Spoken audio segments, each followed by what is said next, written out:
Hello, and welcome to the 215th edition of Beer Issues. My name is Matt Brucker, and I'm coming to you live here from Casa de Brucker. We're going to be trying another fantastic beer. Today, we're going to be having the KONIG Ludwig Weissbeer, or wheat beer, in preparation for Oktoberfest. So let's go ahead and waste no time and dig right on into this. Now this beer rates 87 out of 100, which is a very good rating for a wheat beer.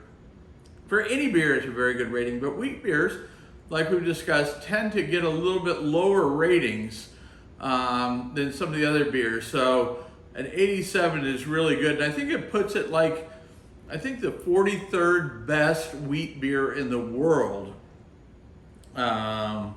according to Beer Spectator, okay? So let's talk about this here and kind of, look at it. Okay, so it's probably a little hard for you to see here, but you have a yellow, oranges, and a cloudiness to this beer, and that's typical for a wheat. You get a great head with good retention there, okay? The beer clocks in at 5.5% alcohol by volume, which is maybe the middle to high end of the wheat beers, so it's, right in line there. But the appearance is much more yellow than orange, but it does have a cloudiness to it. So let's go ahead and let's check this out. Now this beer, I didn't mention, this beer is from Germany and will be featured for you local people. I do believe this is one of the beers that they do feature at the Oviedo Oktoberfest, which is coming up. So make sure you check out that Oktoberfest, because it is a great Oktoberfest with great beers. So not only are there going to be all the German beers that they've had before, but Oviedo Brewing is going to be there, and they're going to have their Oktoberfest and maybe another beer. I'm not really sure. Maybe a couple of other beers. So it should be a really good time. It's going on for 3 days, and it's going to be a really good time like it always is. Okay, but anyway, let's get back to beer. Okay, so when I smell this, the first thing I smell is that weedy, maybe a light coriander.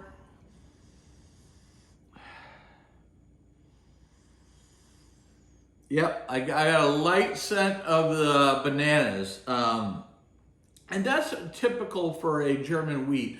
Not all the German wheats have that like banana flavor, but it comes out more pronounced in some than others.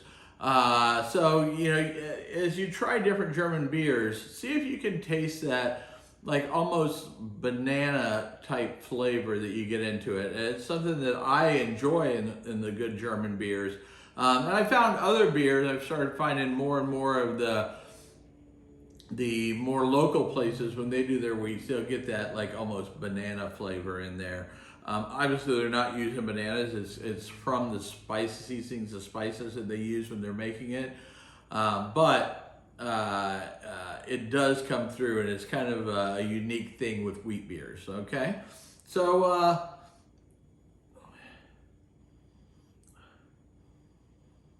yeah, I do smell the like a light coriander in there, which is pretty standard.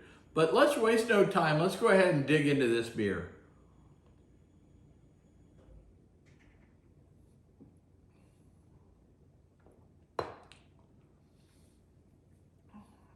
That is a very delightful beer. I really like it. I will say one thing for a German beer, it's much lighter than I expected. A lot of the German beers tend to be a little bit heavier. Not that I dislike that, because my favorite wheats are German beers. But this, for a German, is very light.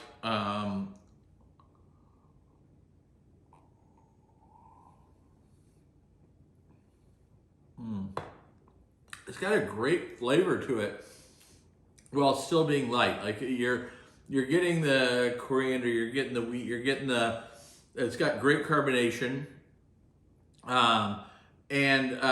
You are getting some banana, not a real heavy banana, but you're definitely getting that. And at the same time that you have all these good flavors coming in there, it's light. It almost is like a light beer with flavor, if you will. So it's not coming across heavy at all.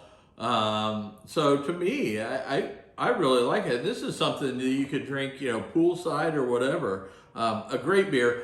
And I'm not going to kid you, this is not the first time that I've had this beer. I've actually drank quite a bit of it, actually, at different Oktoberfests that do carry this. So, and when I say quite a bit of it, I mean boots of the beer.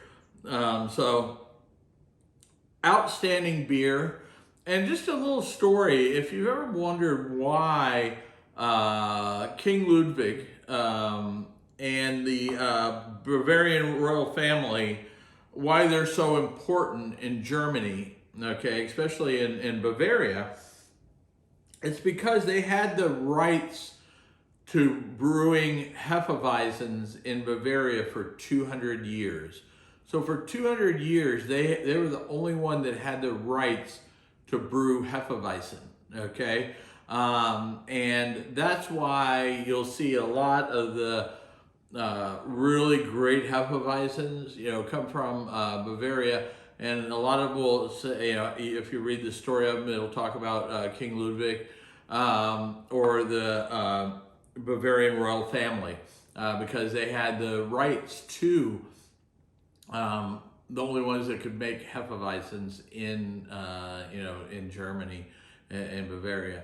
So just a little known fact. A lot of people don't realize the whole history of all that, but very important info. So if you enjoyed this, make sure you tell your friends about Beer Issues and about how much fun we're having talking about great beer and drinking great beer. If you want any cool Beer Issues gear, make sure you go to shop.beerissues.com, okay? And as my wife likes to say, I have beer issues.